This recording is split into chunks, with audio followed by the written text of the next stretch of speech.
Dear Sir,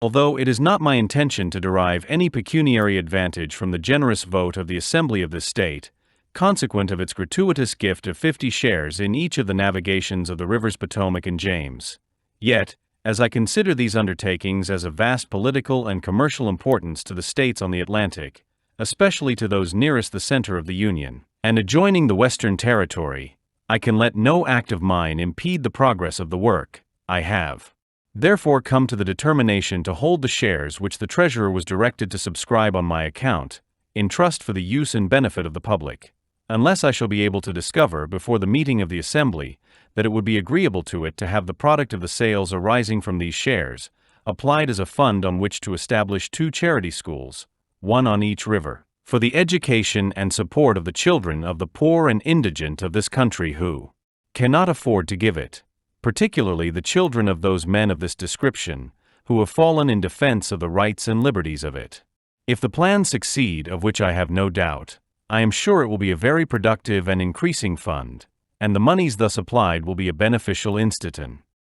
I am aware that my non-acceptance of these shares will have various motives ascribed to it, among which an ostentatious display of disinterestedness, perhaps the charge of disrespect or slight of the favors of my country, may lead the van, but under a consciousness that my conduct herein is not influenced by considerations of this nature, and that I shall act more agreeably to my own feelings and more consistent with my early declarations, by declining to accept them, I shall not only hope for indulgence but a favorable interpretation of my conduct. My friends, I persuade myself, will acquit me, the world I hope will judge charitably.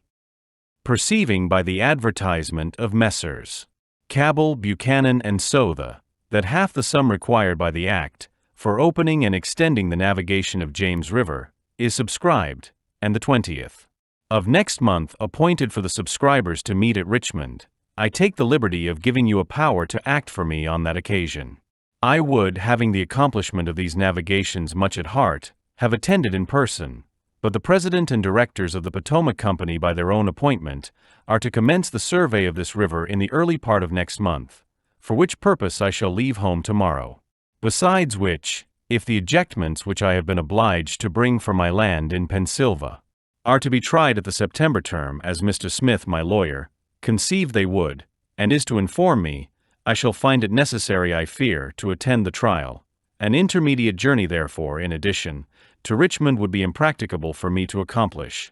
Thank you for joining us on this historical journey. Don't forget to like, subscribe, and hit the bell icon for more fascinating stories from history.